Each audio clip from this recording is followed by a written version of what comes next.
Let's look at a few more examples of integrating powers of sines and cosines.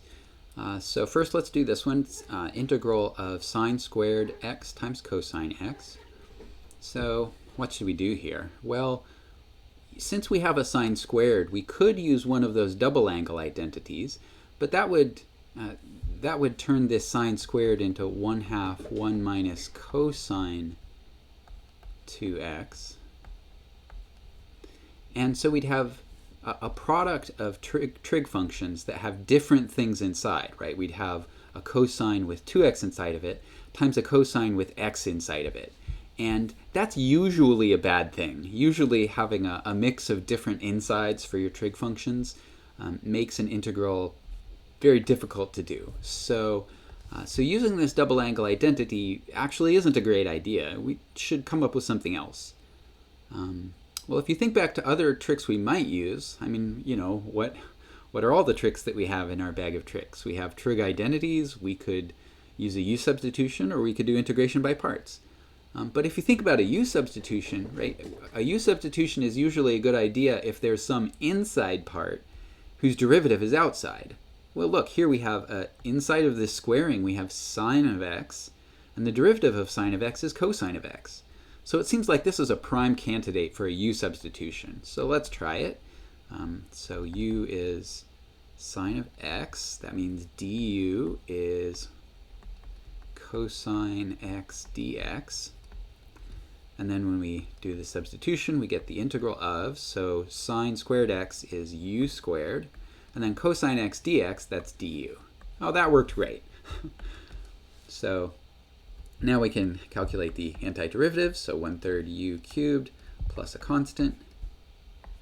And then remember, since this is an indefinite integral, we have to get back to our original variable, and u is sine of x. So sine of x cubed plus a constant. All right, that worked pretty well. So I guess the lesson here is, just because you see trig functions, don't automatically think you have to use identities. Sometimes you might use other techniques, like a u substitution. All right, let's look at another example. How about this?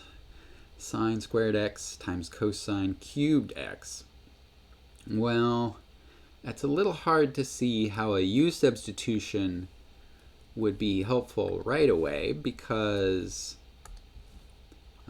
if we only had one factor of cosine, then that u substitution would work. But we have more than one factor of cosine, right? But I don't know, if you're thinking u substitutions, maybe, you know, if we wanted to do a u substitution, it would be nice if we only had one factor of cosine like this. But, you know, we could have it that way. We just need to write down the other two factors of cosine to make up three factors of cosine altogether. So that would give us like this. So sine squared times cosine squared times another cosine. And, you know, that if we were going to do a u substitution, it would be nice if all of these cosines were sines, right? Because then our u substitution would be no problem. But wait, this cosine is squared. You can turn a square cosine into sines using the Pythagorean identity. Cosine squared x is 1 minus sine squared x. So here we can sort of combine a trig identity and a u substitution to do the job. So this will give us integral of sine squared x times cosine squared x is 1 minus sine squared x. And then times the remaining factor of cosine x dx. Now we can do our u substitution. U is sine x. Du is cosine x dx. So this turns into, let's see, u squared times 1 minus u squared du. And we can multiply that out. So this is u squared minus u to the 4th du. And now integrate 1 over 3 u cubed minus 1 over 5 u to the 5th plus a constant, and then undo our substitutions. So 1/3 sine cubed x minus 1/5 sine to the 5th x plus a constant. And we're done. It worked. So we had to combine two tricks this time, right?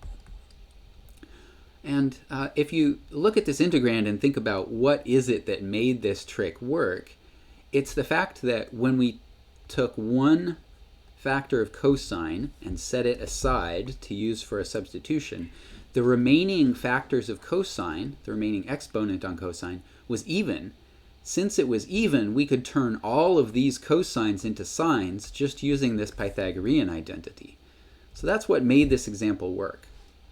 And when you get right down to it, what makes all of this happen is the fact that the factors of cosine that we started with was odd, because when we took one aside, an even number was left.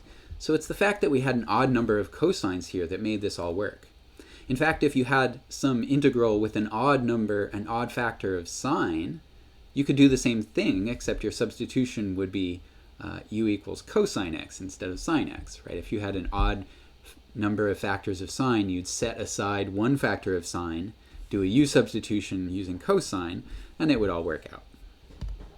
So the general idea here is, if you have a product of sines and cosines, right, possibly to various powers here, and one of these exponents, either m or n, is odd, then you keep whichever one was odd, you set aside one of those, and then use a Pythagorean identity to transform the rest into the other trig functions. So if cosine has an odd exponent, you set one aside and turn the rest into sines. If sine has an odd exponent, you set one factor of sine aside and turn the rest into cosines.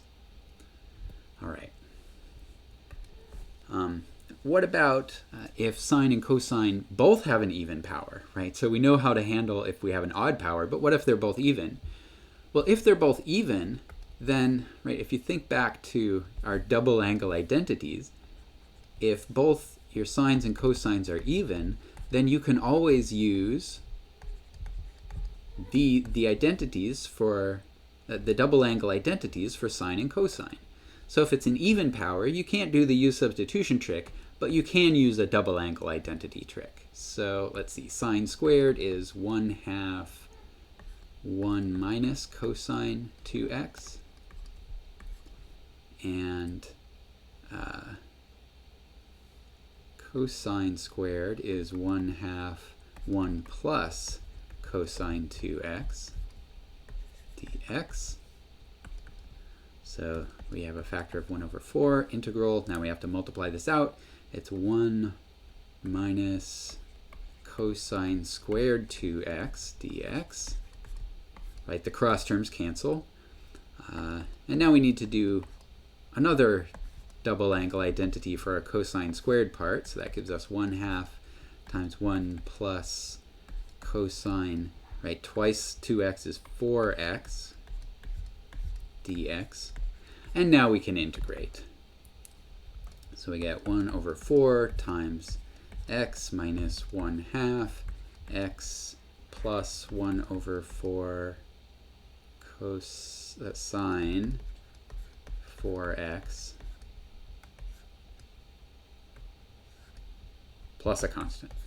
Okay, and we're done. So if you have powers of sines and cosines and one of them is odd, then you can do that trick with the substitution. If they're both even, just use double angle identities.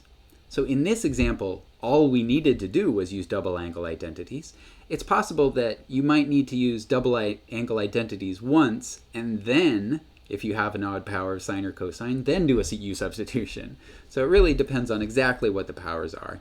But no matter what the exponents are on your sine and cosine, there's always some combination of double angle identities, Pythagorean identities, and u substitutions that will solve the integral.